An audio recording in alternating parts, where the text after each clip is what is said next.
When we think about car safety, we usually think of airbags and seatbelts. But there's another system, an unsung hero, that works in those split seconds that matter the most. Today, we're taking a deep dive into that system, the anti-lock braking system, or as we all know it, ABS. So put yourself in this situation for a second. You're driving along, minding your own business, and bam! Something unexpected happens right in front of you. Your foot instinctively slams down on that brake pedal. It's pure reflex, right? But what happens in that crucial moment is a fascinating story of physics and some really smart technology. In this image, well, it just says it all. Look at the bottom car. That's without ABS. The driver hits the brakes, the wheels lock up, and the car just becomes this uncontrollable sled. It's skidding straight ahead no matter where the driver is trying to steer. But now look at the top car. That's with ABS. The driver can brake hard and steer around the danger. That is the magic we're going to unpack. All right, so let's get right into the heart of the problem here. Why is a locked-up wheel so dangerous? I mean, it kind of feels like it should be the opposite, right? If you stop the wheel from spinning, shouldn't that stop the car faster? Well, as it turns out, not exactly. So here's the key difference you have to understand: rolling versus sliding. See, a rolling tire has grip, it has traction, and that traction is what allows you to steer the car. But the second a tire locks up and starts sliding, it's lost that connection. It's basically just skimming across the surface. And at that point, you can turn that steering wheel all you want. The car is going to keep going in whatever direction it was already heading. You've got brakes, sure, but you have zero control. So what's the solution? How do you get maximum braking power without turning your car into an unsteerable projectile? Well, the answer is a kind of smart technological reflex that's built right into your vehicle. And here it is. This is basically the mission statement for ABS. Its number one job isn't necessarily just to stop the car, but to stop the car while preventing the wheels from locking up. And by doing that, it preserves the single most important thing you have in an emergency: the ability to steer. What's so cool about this is that ABS is essentially just a computer doing what professional race car drivers used to do manually. The technique is called cadence braking, where a driver would literally pump the brake pedal on and off, trying to find that perfect point just before the wheels lock. But, ABS does it with a computer's precision and at a speed that is absolutely superhuman. So, how does this whole system actually pull this off? Let's kind of pop the hood, so to speak, and take a look at the essential parts that make up the anatomy of your car's ABS. It really all boils down to these 4 key players, and they have to work together perfectly. You've got sensors to see what's happening, a controller to think about it, and then a set of valves and a pump to actually do something. Let's break down each one.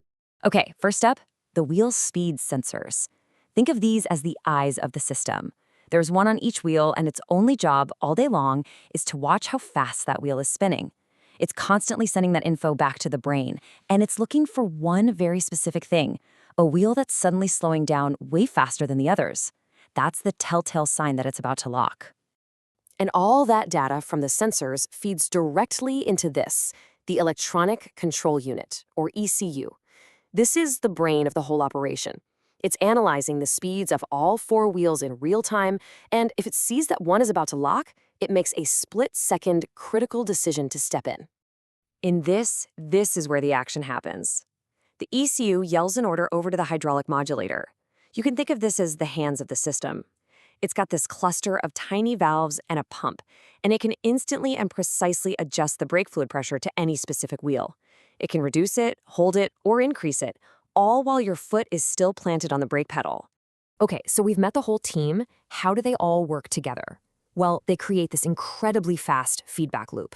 It's this non-stop cycle of sensing a problem and correcting it, over and over and over again, in the blink of an eye.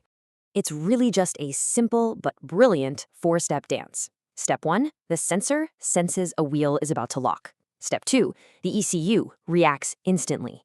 Step 3, a valve in the modulator releases just enough brake pressure for that wheel to start spinning and get traction again. And finally, step 4, it immediately reapplies the pressure to keep slowing the car down. And here's the mind-blowing part. How fast does this all happen? That entire 4-step cycle, sense, react, release, reapply, can happen up to 15 times, every single second. There is no way any human could ever hope to match that. That speed is what makes the whole system so incredibly effective. And you know what? You can actually feel this happening. If you've ever had your ABS kick in during a hard stop, you know that weird pulsing or buzzing feeling you get back through the brake pedal? That's not a sign that something's broken. That's the feeling of those valves and that pump working like crazy under the hood. It's your car telling you, hey, I got this. I'm preventing a skid right now.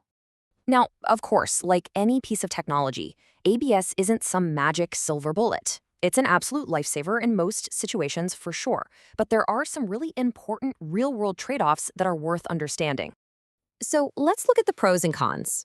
On the plus side, it's a huge list. You keep steering control, you prevent skids, and studies show it reduces a lot of collisions.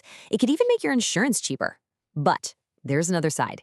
These systems add cost and complexity. And here's the really fascinating one. They can actually make your stopping distance longer on loose stuff like gravel or deep snow. Why? Well, a normal locked-up wheel will dig in and build a wedge of snow or gravel in front of it, which helps slow you down. But ABS, by keeping the wheel turning, actually prevents that from happening. And that brings us to the most important takeaway of all. We really need to rethink what ABS is for. Its number one job, its primary mission, is to give you steering control. Yeah, a shorter stopping distance on dry pavement is a fantastic bonus, but the ultimate goal is to keep the car steerable so you can avoid hitting the thing in the first place. It's control over distance. You know, the anti-lock braking system really laid the groundwork for almost all modern car safety tech, from traction control to stability control.